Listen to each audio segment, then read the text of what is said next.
Hello दोस्तों, नमस्कार।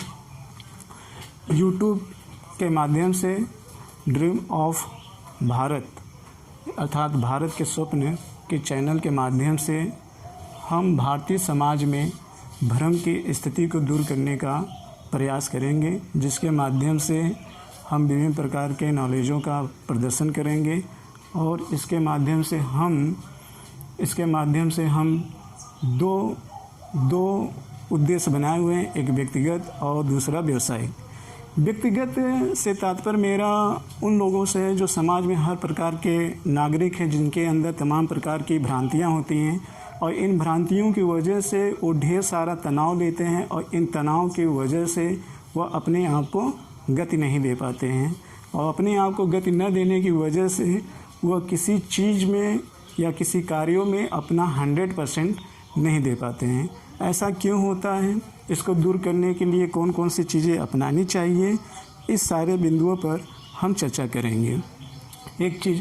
दूसरी चीज़, हमारा जो अगला उद्देश्य है वो व्यवसाय से रिलेटेड है, जो सिविल सेवा की परीक्षाओं के लिए हैं। सिविल सेवाओं की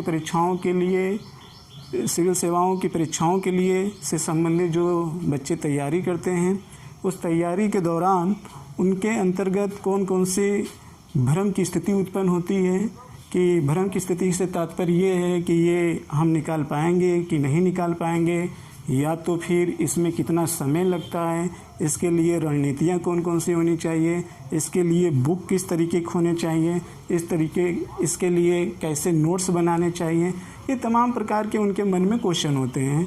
इन क्वेश्चनों को दूर करने के लिए हम इस चैनल के माध्यम से, यानी कि ड्रीम ऑफ भारत के माध्यम से, हम उनको ये बताने का प्रयास करेंगे कि इस परीक्षा की तैयारी करते समय आपको कौन कौन सी रणनीतियाँ बनानी चाहिए, किस प्रकार बनानी चाहिए और कैसे बनानी चाहिए, इस पर भी चर्चा होगी।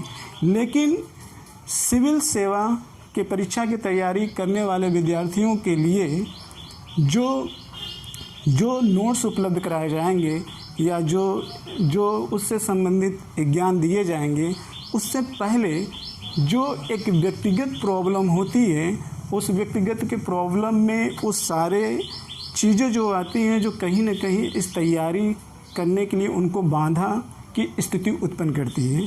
दूसरी चीज़ एक ये भी है, व्यक्तिगत के माध्यम से सामान्य नागरिकों के लिए है।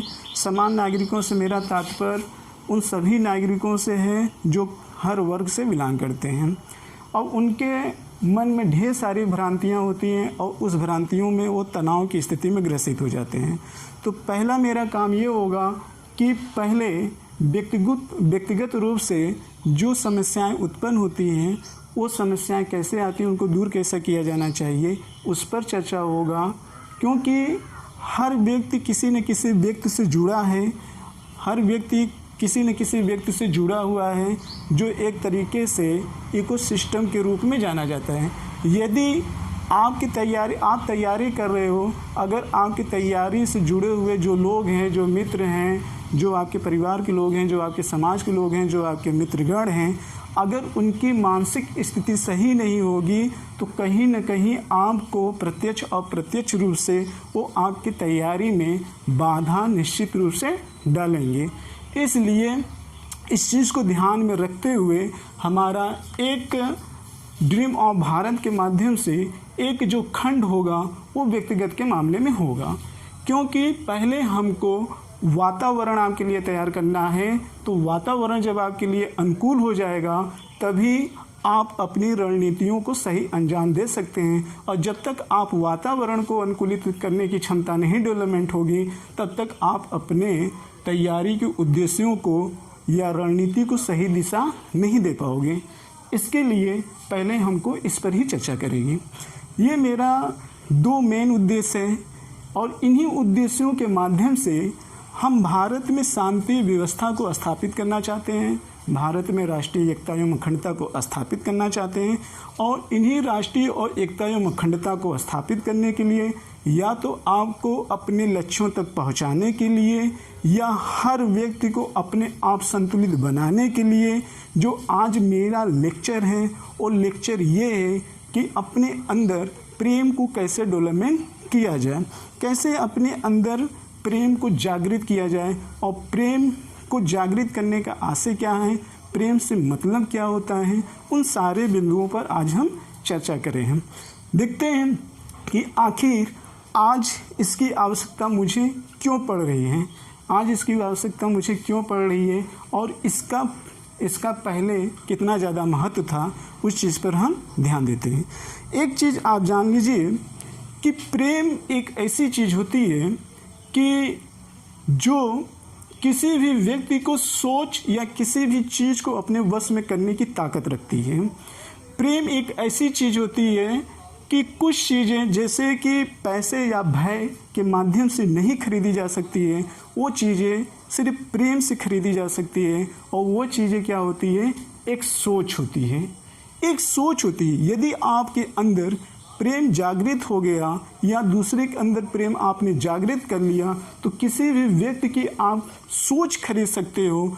और ये सोच वो चीज़ होती है जो किसी भी स्थिति को परिवर्तन करने की पूरी क्षमता रखती है। किसी भय या पैसे के माध्यम से आप किसी की सोच नहीं खरीद सकते हो। इसलिए मेरा जो उद्देश्य है वो आज यही उद्देश्य है कि आपके अंदर प्रेम को जागृत करना है, आपके अंदर प्रेम को जागृत करना है। तो पहले हम ये जानते हैं कि आखिर ये प्रेम होता क्या है और इसके प्राप्ति कैसे होती है और इसका महत्व कितना ज़्यादा है। देखिए, प्रेम का आशय मेरा धर्म से है, प्रेम के आशय मेरा धर्म से है। कैसे हैं उस पर भी हम चर्चा करेंगे, लेकिन उस पर चर्चा करने से पहले हम थोड़ा आपको ये बताना चाहते हैं कि प्रेम हमारे भारत देश में, या भारत देश की अगर हम बात करें तो हमारे भारत में प्रेम का ऐसा बीज तैयार किया गया था जो दुनिया के सभी संस्कृतियों को आत्मसात किया और उनके अपने अनुकूल बनाया, और उनके अपने अनुकूल बनाकर उनको अपने अकॉर्डिंग चलना भी सिखाया, और अपने आप को कभी विचलित भी नहीं किए। ये भारत का प्रेम ही है, ये भारत का धर्म ही है।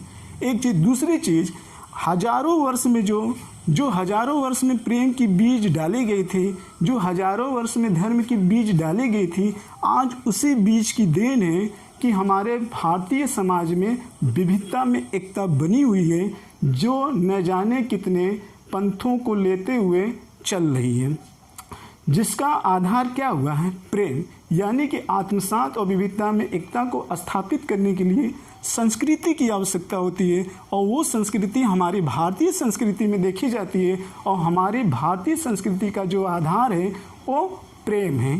किंतु आज के समय में देखा जाए तो इस प्रकार की अपनी मौलिकता संस्कृत खोती चली जा रही है, और इसके खोने का अर्थ ये है कि हम सभ्यता के दौर में इस कदर बढ़ रहे हैं कि चकाचौंध की रोशनी हमारे आँखों पे इस तरीके से पट्टी बांध दी हुई है कि जिससे हम अपने उस प्रेम को भूलते चले जा रहे हैं जो कभी समाज में एकता एवं अखंडता को स्थापित करने का कार्य करती थी। और जब प्रेम था अपनी चरम सीमा पे, तो उस समय शांति की व्यवस्था थी, एकता की व्यवस्था थी, अखंडता थी, और तनाव की स्थिति नहीं हुआ करती थी। लेकिन अगर प्रेम नहीं हुआ तो आज हर व्यक्ति अपने आप में एक तनावपूर्ण ज़िंदगी जी रहा है। तो ये थोड़ा सा ये शब्द हुआ कि जिसके माध्यम से हम ये समझते हैं कि हमारे जीवन में प्रेम का कितना बड़ा महत्व है। दूसरी चीज़ आते हैं, हम व्यक्तिगत और व्यवसायिक के रूप में माध्यम में जो प्रेम का संबंध है उसका कितना महत्व है, वो चीज़ पर हम चर्चा करेंगे। देखिए, पहले तो हम व्यक्तिगत के माध्यम से आपको ये बताना चाहते हैं कि प्रेम के माध्यम से हम आपके अंदर एक प्रेरणा जागृत करना चाहते हैं, जिससे कि आप तनाव को दूर कर सकें। देखिए, मेरा मानना है बिना तनाव दूर किए आप अपने आप को गति नहीं दे पाओगे। मेरा मानना है कि आप बिना तनाव दूर किए अपने आप को गति नहीं दे पाओगे। इसका मतलब यही हुआ कि अगर आपके अंदर तनाव की स्थिति है, किसी बात को लेकर भ्रम की स्थिति है, तो आप किसी चीज़ में उत्पादन नहीं कर पाओगे। इसलिए ज़रूरी है कि तनाव को दूर किया जाए, और तनाव को दूर करने के लिए ज़रूरी है कि आपको प्रेरित किया जाए। और प्रेरित करने के लिए सबसे ज़रूरी आवश्यक है कि आप अपने आप को संतुलित करो, और आप अपने आप को संतुलित करो और संतुलित करके ही अपने आप को आत्मनिर्भर बनाओ, जिसके बल पर आप आगे बढ़ सकते हो। अब जिसके लिए 3 सवाल उत्पन्न होता है। एक तो ये है कि संतुलन क्या है, एक तो ये है कि संतुलन क्या है, दूसरा सवाल ये उत्पन्न होता है कि आत्मनिर्भर क्या है, और तीसरा स्थिति होता है जो भ्रम क्या है।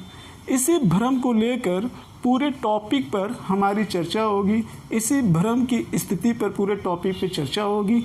इस भ्रम को जान लेने के बाद आपके अंदर एक ऐसी ऊर्जा उत्पन्न होगी और वो आपको इस तरीके से प्रेरित करेगी कि आप कम से कम समयों में अपने लक्ष्य को प्राप्त कर पाओगे। क्योंकि भ्रम की स्थिति का दूर होने का मतलब ही है कि तनाव को दूर कर देना, और तनाव का दूर करने का मतलब ही है कि आपके अंदर ज्ञान का आ जाना, और ज्ञान के आशय हैं कि आपको अपने आप को संतुलित कर देना। देखिए, जब तक भ्रम की स्थिति नहीं होगी तब तक आप आत्मनिर्भर नहीं बन पाओगे, और आत्मनिर्भर बनोगे तभी आप संतुलन की अवस्था को प्राप्त कर पाओगे। संतुलन का आशय ये है कि ऐसा व्यक्ति संतुलित कहा जाएगा जो खुद को अस्तित्व को जिंदा करते हुए दूसरे के अस्तित्व को बनाए रखने की क्षमता रखता हो। ऐसे व्यक्ति को हम संतुलित करते हैं। इसका मतलब वो वही व्यक्ति हो सकता है जिस व्यक्ति के अंदर भ्रम की स्थिति न हो, और भ्रम की स्थिति न हो और साथ ही साथ उसके अंदर तनाव की स्थिति न हो। जब तक भ्रम की स्थिति रहेगा तब तक तनाव की स्थिति रहेगा, जब तक तनाव की स्थिति रहेगा तब तक आप संतुलित नहीं बन पाओगे, जब तक संतुलित नहीं बन पाओगे तब तक ना खुद आत्मनिर्भर बन पाओगे और ना ही दूसरे को आत्मनिर्भर बना पाओगे। जब तक आपकी मानसिकता या किसी एक व्यक्ति की मानसिकता इस तरीके के सही नहीं हो पाएगी तब तक हम एक नव भारत का निर्माण नहीं कर पाएंगे। इसलिए ज़रूरी ये है कि पहले अपने अंदर भ्रम की स्थिति को दूर करना, अपने अंदर भ्रम की स्थिति को दूर करना। भ्रम की स्थिति को दूर करने के लिए आवश्यक है कि हम ये जानें कि प्रेम होता क्या है, प्रेम होता क्या है, आखिर प्रेम से आशय क्या है, और कैसे हम प्रेम के आधार पर भ्रम की स्थिति को दूर कर सकते हैं, कैसे हम प्रेम के आधार पर भ्रम की स्थिति को दूर कर सकते हैं। आइए हम चर्चा करते हैं कि भ्रम होता क्या है। देखिए, भ्रम से तात्पर्य ये है कि आत्म साक्षात्कार का न होना। भ्रम से तात्पर्य ये है आत्म साक्षात्कार का न होना। आत्म साक्षात्कार का न होने का मतलब ये होता है कि आत्म साक्षात्कार का होने का मतलब ये होता है कि जब तक आत्म साक्षात्कार नहीं होगा तब तक आप प्रेम को नहीं जान पाओगे। बिना आत्म साक्षात्कार हुए आप प्रेम को नहीं जान पाओगे। आत्म साक्षात्कार का मतलब तब जब आपको धर्म के बारे में पता होगा, जब आपको प्रेम के बारे में पता होगा। धर्म को ही हम प्रेम कहते हैं, धर्म को हम प्रेम कहते हैं। क्यों कहते हैं, अभी इस चीज़ को हम सिद्ध कर देंगे कि धर्म को ही प्रेम क्यों कहा जाता है। तो इसके लिए आत्म साक्षात्कार का मतलब यहाँ पर यह है कि भ्रम की स्थिति का मतलब ये है कि आत्म साक्षात्कार का न होना। तो आत्म साक्षात्कार का मतलब ये होना कि अब वो ज्ञान की प्राप्ति न होना जिसके आधार पर आप भ्रम की स्थिति को दूर नहीं कर पाए हों। तो हम ये देखें कि 3 सवाल हमारे सामने खड़े हुए हैं, एक संतुलन की स्थिति, एक आत्मनिर्भर और एक भ्रम की स्थिति। तो आप भ्रम क्या चीज़ होता है, भ्रम कहते किसे हैं, इसको दूर कैसे किया जा सकता है, आइए इसको समझते हैं। देखिए, भ्रम का मतलब ये होना कि आत्म साक्षात्कार का न होना। भ्रम क्या है, भ्रम आता कैसे है और इसके दूर कैसे किया जाए, इन तीनों टॉपिकों पर हम सारांश में चर्चा करेंगे। पहले हम ये जान लेते हैं कि भ्रम होता क्या है। भ्रम होता क्या है? भ्रम से आशय ये है कि आत्म साक्षात्कार का न होना। आत्म साक्षात्कार का होने का तात्पर्य ये है कि उस ज्ञान की प्राप्ति न होना जिसके आधार पर हम अपने आप को संतुष्टि न कर पाएँ या अपने आप को गति न दे पाएँ, जिसके आधार पर हम आगे न बढ़ पाएँ। क्लियर? अब देखते हैं आत्म साक्षात्कार। आत्म साक्षात्कार का मतलब क्या होता है? आत्म साक्षात्कार का मतलब ये होता है, या भ्रम की स्थिति दूर करने का मतलब ये होता है कि सपनों या बाजारों की दुनिया से आपको अलग करके एक हकीकत की दुनिया में लाना ही आत्म साक्षात्कार होता है। आत्म साक्षात्कार वह अवस्था होती है जो भ्रम की स्थिति को समाप्त कर दे। अब सवाल ये होता है कि भ्रम आता कहते हैं। देखिए, भ्रम जो आता है वो पंथ से आता है। भ्रम जो आता है वो पंथ एक तरीके से हम कह सकते हैं कि वह धारणा है जो सदियों से हमारे भारत में चलती आ रही है, जिसको आज भारत में रहने वाले विभिन्न प्रकार के पंथ समुदाय में रहने वाले लोग अपने अपने अकॉर्डिंग धारणा बनाए हुए हैं। और ये पंथ की जो धारणा है, ये पंथ हमेशा किसी न किसी घटना को जन्म देता रहता है और घटना से विचार उत्पन्न होते हैं और यही विचार व्यक्ति में एक भ्रम की स्थिति को पैदा करते हैं। और ये भ्रम में जो स्थिति होती है वो सकारात्मक और नकारात्मक दोनों प्रकार की स्थितियां उत्पन्न होती हैं। लेकिन अफसोस कि हमको अपने भारतीय समाज में या दुनिया के किसी भी समाज में ज़्यादातर हम देखते हैं कि उन नकारात्मक पहलुओं को ही लिया जाता है। कारण कि ये होता है कि भ्रम की स्थिति को दूर करने के लिए जो एक वातावरण होना चाहिए, वह वातावरण व्यक्ति अपने लिए निर्माण नहीं कर पाता है। वो सपनों की ही दुनिया में खोया रहता है, वो बाज़ारों की ही दुनिया में खोया रहता है, वो अपनी वास्तविकता की तरफ नहीं बढ़ता है, वो अपने उत्तरदायित्व की तरफ नहीं बढ़ता है। इसलिए उसमें ज़्यादातर चीज़ें नकारात्मक चीज़ें आती हैं, जिसके वजह से व्यक्ति हमेशा तनावपूर्ण ज़िंदगी जीता रहता है। और उसमें कुछ सकारात्मक पहलू हैं। और सवाल ये होता है कि नकारात्मक और सकारात्मक पहलुओं पर अगर हम विचार करें तो विचार करने के लिए पहले हमको इसका विश्लेषण करना होता है। यानी आता कैसे है?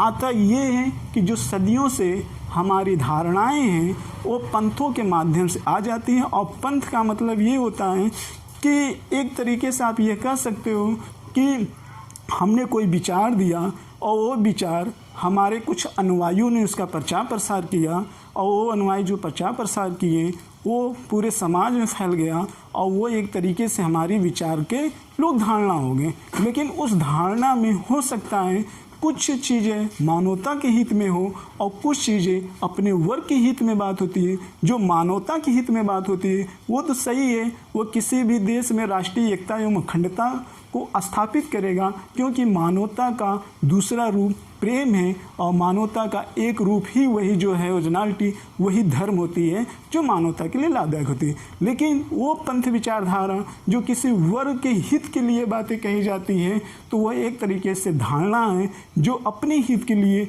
दूसरे वर्ग के हित को नुकसान पहुंचाते हैं, जो एक तरीके से कहीं ना कहीं इकोसिस्टम का खंडन करता है। और इकोसिस्टम ये कहता है कि अगर एक को नुकसान होगा तो उससे जुड़े हुए दूसरे वाले को नुकसान होगा, तीसरे वाले को नुकसान होगा। ऐसी स्थिति में किसी भी देश को या किसी भी व्यक्ति को सतत रूप से विकसित नहीं किया जा सकता है। तो सतत रूप से विकसित करने के लिए हमको पंथ में उन विचारधाराओं को अडॉप्ट करना होगा जो प्रेम पर आधारित हो, जो मानवता पर आधारित हो, जो धर्म पर आधारित हो, न कि वह किसी वर्ग विशेष हित पर आधारित हो। क्योंकि ये विचारधारा व्यक्ति में एक नकारात्मक संदेश देता है और इस नकारात्मक संदेश की वजह से उसके अंदर तमाम प्रकार की भ्रम की स्थितियाँ उत्पन्न हो जाती हैं। इसके लिए व्यक्ति को करना क्या चाहिए? इसके लिए व्यक्ति को उन घटनाओं पर विश्लेषण करना चाहिए और विश्लेषण करने के लिए उसको कार्य और कारण के बीच में संबंध स्थापित करना होगा। जब तक वो कार्य और कारण के बीच में संबंध स्थापित नहीं करेगा, जब तक वो वैज्ञानिक दृष्टिकोण उत्पन्न नहीं कर पाएगा, तब तक वो तार्किक नहीं बन पाएगा। और जब तक वो तार्किक नहीं बन पाएगा तब तक वो न्याय को स्थापित नहीं कर पाएगा। तो तार्किक बनने के लिए विश्लेषण करना होगा।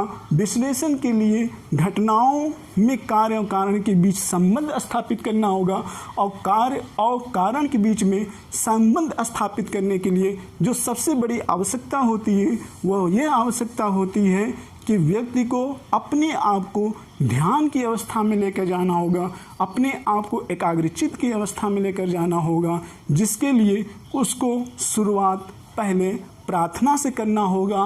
प्रार्थना वह शक्ति होती है, वह आत्मबल होती है जो आपको किसी भी कार्य को अंतिम अंजाम देने की क्षमता रहती है, जो एक तरीके से अमूर्त होती है, जो दिखती नहीं है लेकिन बहुत कुछ शक्ति का एहसास दिलाती है, जिसके माध्यम से आपके अंदर ध्यान करने की क्षमता डेवलपमेंट हो जाएगी। तो ध्यान करने एवं प्रार्थना करने के माध्यम से आपको अपने भावनाओं पर नियंत्रण करने की क्षमता पैदा हो जाएगी। आपके जब अपने भावनाओं पर नियंत्रण करने की क्षमता पैदा हो जाएगी, तब आप किसी चीज़ को बड़े ही सरलतापूर्वक से एनालिसिस कर लेंगे, विश्लेषण कर लेंगे, उसकी कमियां और उसकी अच्छाइयों को पहचान जाएंगे।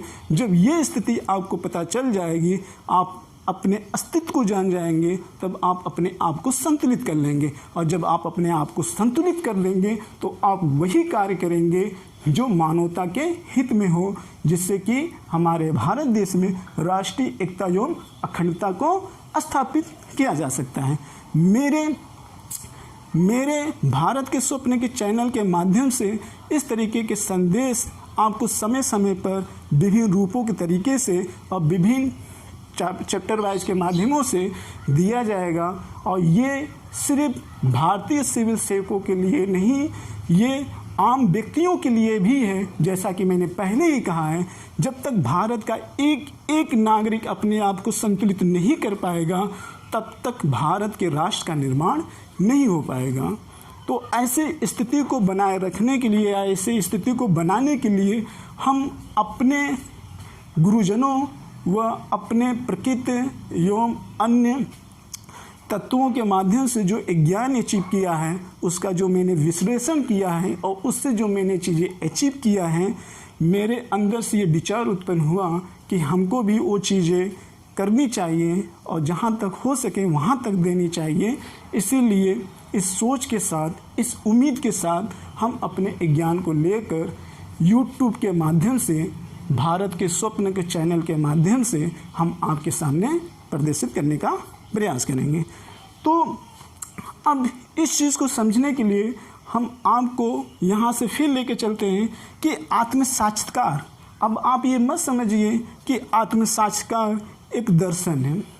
ये आपको आत्म साक्षात्कार एक दर्शन से लेकर, आपके पढ़ाई से लेकर और आम व्यक्ति तक के बीच को समझाने का प्रयास किया गया है। देखिए, आत्म साक्षात्कार का मतलब ये होता है अपने आप को जान लेना, अपने आप को जान लेना। आत्म साक्षात्कार का मतलब ही अपने आप को जान लेना। अपने आप को जान लेने का मतलब ये हुआ कि प्रकृति ने, या जिस उद्देश्य से आपका जन्म हुआ है, जिस उद्देश्य से आपका जन्म हुआ है, जो एक तरीके से जो आपको देश में जो चीज़ें स्थापित किए जाने के लिए यहाँ पर उत्पन्न किया गया है, वो उस चीज़ को जान लेना ही आत्म साक्षात्कार है। इसके लिए हम आपको ये बता देते हैं कि आत्म साक्षात्कार का मतलब ये होता है कि धर्म को जान लेना। धर्म को जान लेने का मतलब कि मानवता को स्थापित कर लेना।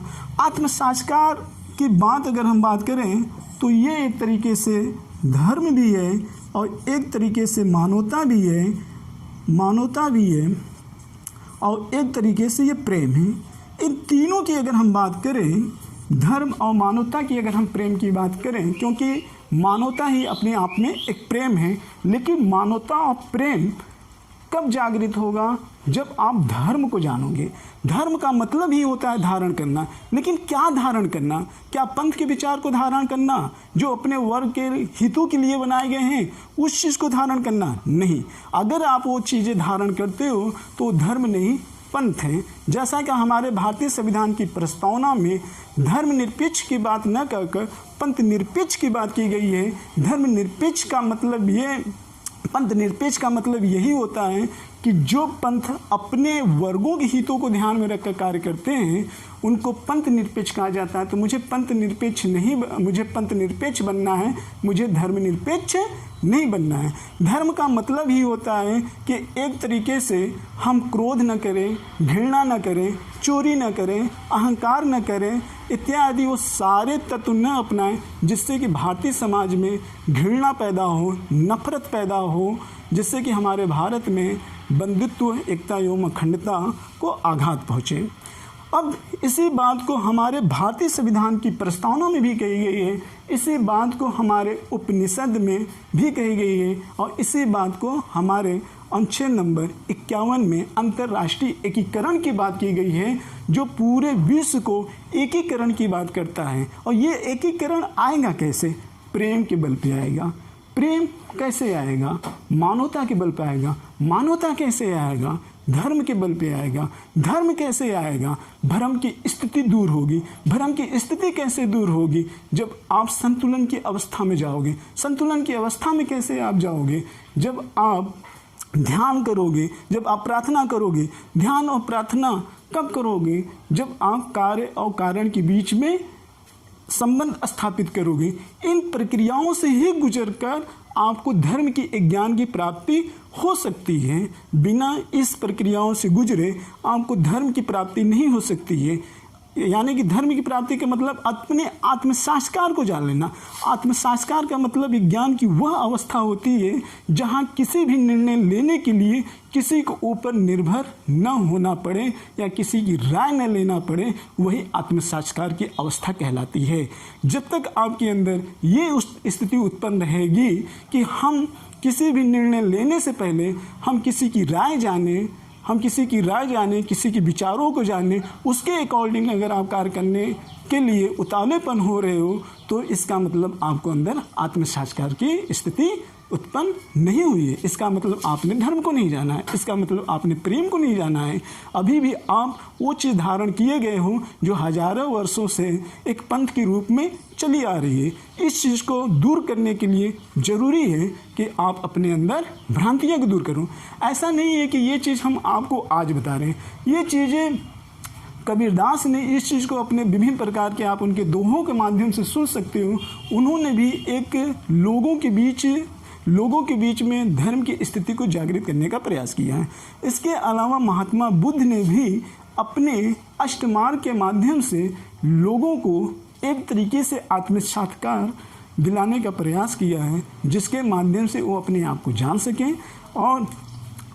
को जान सकें और जानकर उस धर्म को प्राप्त कर सकें और उस धर्म के माध्यम से वो निर्णय लें जो किसी देश की राष्ट्रीय एकता एवं अखंडता को स्थापित कर सकें। लेकिन सवाल ये होता है कि बहुत सारे ऐसे विद्यार्थी होते हैं जो इन सारे किताबी नॉलेजों को तो पढ़ भी लेते हैं, इसको याद भी कर लेते हैं, लेकिन जब उनको खुद निर्णय की लेने की बात आती है तो उनसे निर्णय लेते हैं जो आपके शिक्षा की अपेक्षा कहीं बहुत ज़्यादा कमज़ोर होते हैं। तो इसका मतलब आपने तो शिक्षा जरूर ग्रहण किया है, लेकिन उस शिक्षा का साक्षात्कार आपके अंदर नहीं आया हुआ है। क्यों? क्योंकि आप किसी दूसरे से आप दूसरे से राय पूछ रहे हैं और दूसरे के आधार पे आप निर्णय लेने की कोशिश कर रहे हैं। इसका मतलब है कि आपको अभी आत्म साक्षात्कार का ज्ञान नहीं हुआ है। इसका मतलब ये है कि आपने चीज़ों को पढ़ा है, याद किया है, लेकिन उस पर ध्यान, उस पर विश्लेषण और एक दूसरे में आपस में संबंध स्थापित करने का प्रयास नहीं किया हुआ है। तो अभी भी आपकी शिक्षा पूरी तरीके से एक तरीके से व्यर्थी है, क्योंकि उस शिक्षा का कोई मतलब नहीं होता है जो शिक्षा आपको संतुलित न कर सके, जो शिक्षा आपको और खुद के व्यक्तित्व के निर्माण के लिए उपयोग न हो, उस शिक्षा का कोई मतलब नहीं होता है। तो सवाल ये होता है कि जो किताबी बातें हमने अभी कहा कि आत्म साक्षात्कार करने के लिए हमारी भारतीय संविधान की प्रस्तावना में धर्मनिरपेक्ष की बात न करके पंथ निरपेक्ष की बात किया गया है। जैसा मैंने कहा कि आर्टिकल नंबर अनुच्छेद नंबर 51 में है। जैसे मैंने कहा कि उपनिषदों में पूरा विश्व एक परिवार की तरह है। ये सारे उपदेश जो दिए गए हैं, ये सारे जो रूल बनाए गए हैं, ये एक तरीके से लोगों के अंदर प्रेम को जागृत करने के लिए ही बनाए गए हैं। और जब तक ये प्रेम जागृत नहीं होगा, तब तक इस चीज़ों का, कही हुई गई बातों का कोई बहुत ज़्यादा प्रासंगिक नहीं होगा। ये कही गई बातें तभी ज़्यादा प्रासंगिक होगी जब आपके अंदर प्रेम की स्थिति जागृत होगी। और प्रेम की स्थिति तब जागृत होगी जब भ्रम की स्थिति टूटेगी। हालांकि ये मेरा सारांश है इस टॉपिक पर कैसे भ्रम की स्थिति को दूर किया जाए, कैसे इसके लिए कैसे भ्रम आता है, इस पर डिटेल से भी आगे वीडियो बनाए जाएंगे। उस माध्यम से आपको इसके बारे में डिटेल पता चलेगा। एक चीज़ मैं आपको और बताना चाहता हूँ, देखिए पंथ जो होता है, पंथ को धर्म से कभी जोड़ कर मत देखना। देखिए पंथ एक तरीके से हम ये कहते हैं कि पंथ जो होते हैं ठीक उसी तरीके से हैं, जैसे कि हम मान लेते हैं कि पंथ जो होता है ठीक उसी तरीके से होते हैं जैसे एक निजी प्रशासन होता है और एक लोक प्रशासन होता है। कहने का मतलब ये होता है कि कुछ जो निजी प्रशासन होते हैं वह अपने कार्यों को लाभ की दृष्टि से प्राथमिकता देते हैं और सेकेंडरी और लोक कल्याणकारी की बात करते हैं। ठीक उसी तरीके से अगर हम बात करें लोक प्रशासन की तो वो प्राथमिकता जो देता है वो लोक कल्याणकारी प्रकार पे प्राथमिकता पहले देता है, जबकि लाभ की प्राथमिकता दूसरे पे देता है। तो पंथ में हम ये नहीं कह सकते हैं कि उसमें पूरी तरीके से जो बातें कही गई हैं वो प्रेम के लेकर ही बातें की गई हैं। कहीं ना कहीं अगर आप उसका विश्लेषण करेंगे तो आपको उसमें भी बहुत ढेर सारी खामियां आएंगी। तो अच्छाइयाँ कैसे आएंगी? अच्छाइयाँ कहने का मतलब ये है कि आप उस चीज़ को, उसके जो सकारात्मक पहलू हैं उस सकारात्मक पहलू पर विश्लेषण करें और उसका प्रचार और प्रसार लोगों के बीच में करें, जिससे कि उनके अंदर राष्ट्रीय एकता एवं अखंडता स्थापित हो सके। देखिए पंथ एक तरीके से हम ये कह सकते हैं कि जहाँ पंथ हैं वहाँ पे, जहाँ पे पंथ जैसे विचारधाराएं हैं और जिस पंथ को धर्म का नाम दिया जा रहा है उसको मैं धर्म नहीं मानता हूँ। पंथ का मतलब एक तरीके से कहीं ना कहीं उसमें सकारात्मक और नकारात्मक दोनों मूल्यों का होना होता है। तो जो सकारात्मक मूल्य होते हैं, जो मानवता के हित में होते हैं, जो प्रेम के हित में होते हैं, वही एक तरीके से धर्म है, वही एक तरीके से प्रेम है, जो कहीं ना कहीं देश में राष्ट्रीय एकता एवं अखंडता को स्थापित करने का कार्य करते हैं। लेकिन फिर मैं यही कहना चाहूँगा, ये स्थिति तब आपके अंदर आएगी जब आपके अंदर भ्रम की स्थिति दूर होगी, और भ्रम की स्थिति तब दूर होगी जब आप इन सारे प्रोसेस से होकर गुजरोगे। देखिए आज से 5000 वर्ष पूर्व हमारी सिंधु घाटी सभ्यता इतनी ज़्यादा डेवलपमेंट क्यों थी? उन सारे सिंधु घाटी सभ्यता में अगर आप डेवलपमेंट की बात करोगे तो उस समय हजारों वर्ष पूर्व सिंधु घाटी सभ्यता के डेवलपमेंट होने के पीछे सबसे बड़ा कहीं ना कहीं एक कारण उसमें ज़रूर था कि उस समय इतने ज़्यादा पंथ तो नहीं थे, लेकिन समय के अकॉर्डिंग अगर आप देखते चले जाएं तो पंथों की तादाद कई रूपों में बढ़ती चली गई, चाहे वो आर्थिक क्षेत्र के रूप में हो, चाहे वो सांस्कृतिक के क्षेत्र के रूप में हो, चाहे वो राजनीतिक के क्षेत्र के रूप में हो, चाहे वो सामाजिक के क्षेत्र के रूप में इत्यादि में आप देखेंगे बढ़ती हुई जनसंख्या के साथ पंथों की जटिलता भी बढ़ती गई है। और ये जटिलता आज के आने वाली या इस समय की पीढ़ी या भावी पीढ़ियों में विभिन्न प्रकार के भ्रम की स्थिति को डालती चली जा रही है। और वो पीढ़ी ये नहीं समझ पा रही है कि आखिर में मेरा अस्तित्व है क्या। वो सब कुछ अचीव करने के बाद भी तनाव की स्थिति को झेलती रहती है, उसके अंदर कभी आत्मसंतुष्टि की प्राप्ति नहीं हो पाती है। एक चीज़, दूसरी चीज़ मैं और ये कहना चाहूँगा कि यदि आपने अपने प्रेम को खो दिया, आपने उस ज्ञान को खो दिया, आपने आत्मसाक्षात्कार की विधि को खो दिया, तो इसका मतलब आपने अपने संस्कृति को खो दिया। यदि आपने अपने संस्कृति को खो दिया तो इसका मतलब कि आपको आगे बढ़ने के लिए जो आधार है कहीं ना कहीं वो खोते चले जा रहे हो। वो आधार क्या है? लोगों में आत्मसात करना और विविधता में एकता स्थापित करना। इसलिए समाज में बढ़ती हुई जटिलता के साथ साथ, समाज में बढ़ती हुई पंथ के साथ साथ हमको अपनी मौलिकता को भी बनाए रखना है, ज़बरदस्त रूप से बनाए रखना है। अन्यथा एक समय ऐसा आएगा कि जब संघर्ष की स्थिति उत्पन्न हो जाएगी तो आपको अपने अंदर एकजुटता लाने के लिए जिस संस्कृति की आवश्यकता पड़ेगी, जिस प्रेम की आवश्यकता पड़ेगी, जिस ज्ञान की आवश्यकता पड़ेगी, उसको खोजते रह जाओगे, वो मिलेगा नहीं। फिर से उसी स्तर पर कल्चर स्थापित करना या सभ्यता का निर्माण करना बड़ा जटिल पूर्ण काम हो जाएगा। इसके लिए हम फिर कहना चाहेंगे कि हमारा जो टॉपिक होगा एक व्यक्तिगत, यानी व्यक्तिगत का मतलब भारत के सभी नागरिकों में एक तरीके से भ्रम की स्थिति को दूर करना, एक स्वस्थ समाज का निर्माण कैसे होना चाहिए, एक तनाव से दूर कैसे होना चाहिए, उनको संतुलित अवस्था में कैसे लाना चाहिए, उनको आत्मसाक्षात्कार कैसे दिलाना चाहिए, उनको धर्म और पंथ में अंतर कैसे होना चाहिए, इन सारे टॉपिकों पर डिटेल से आने वाले वीडियो में चर्चा करेंगे। दूसरा जो हम चर्चा करेंगे वो सिविल सेवाओं के परीक्षा से संबंधित चर्चा करेंगे, जिसके अंतर्गत हम आपको ये बताने का प्रयास करेंगे कि जो सिविल की परीक्षा होती है वो कितने चरणों में होती है, उन चरणों का आपस में क्या क्या पाठ्यक्रम है, उनके सिलेबस क्या क्या हैं, उनके प्रश्न की नेचर कैसे हैं, इस संदर्भ में आपको बताया जाएगा। दूसरा, सिविल परीक्षा के संदर्भ में आपको ये भी बताया जाएगा कि इस परीक्षा की तैयारी करने के लिए रणनीतियाँ कैसी होनी चाहिए, और इन रणनीतियों में जो विशेष कर चर्चा होगी वह ये चर्चा होगी कि समय प्रबंधन कैसा होना चाहिए, और इस समय प्रबंधन करने में जो जो भ्रम की स्थिति आती है, भ्रम की स्थिति का मतलब ये है कि ये तैयारी कितने वर्षों में होगी, यह तैयारी में कौन कौन बुकें पढ़ेंगे, ये सारे भ्रम की स्थितियों को दूर किया जाएगा। दूसरी रणनीति में ये होगा कि जो शिष्य और गुरु का संबंध है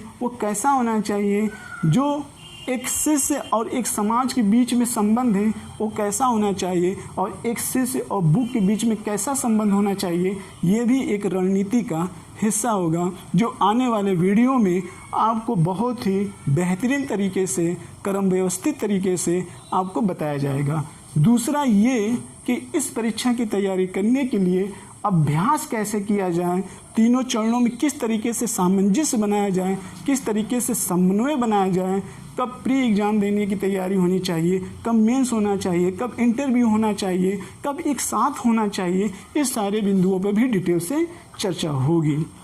इस सारे बिंदुओं पर डिटेल से चर्चा होगी। इसलिए इसी के साथ हम अपनी बातों को यहीं रखते हैं। अब आने वाले समयों में इसके आगे चर्चा होगी कि हम भ्रम की स्थिति को दूर कैसे दें। तो पहला हमारा जो शुरुआती होगा वो व्यक्तिगत के रूप में होगा, वो भारत में रहने वाले सभी नागरिकों के लिए होगा कि भ्रांतियाँ कैसे दूर की जाए, उनके अंदर धर्म कैसे जागृत किया जाए, उनके अंदर प्रेम को कैसे जागृत किया जाए। इस पर लगभग हमारे 8 से 9 और 10 वीडियो बनेंगे। उसके बाद सिविल सेवा के संदर्भ में भी हमारे कई वीडियो आएंगे, और ये वीडियो इतना ज़्यादा पर्याप्त होंगे कि आपको इस वीडियो देखने के बाद मुझे नहीं लगता है किसी कोचिंग की दोबारा आपकी ज़रूरत पड़ेगी। ये आने वाला समय ही बताएगा। अभी से हम क्या बताएं कि हमारे दिल में क्या है। ठीक है, तो इस आधार पर हम यहीं से हर चीज़ को लेकर करेंगे, और ये एक क्रमबद्ध रूप तरीके से रहेगा, इसकी क्रमबद्धता टूटेगी नहीं। यही के साथ हम अपनी बातों के स्टॉप रहते हैं।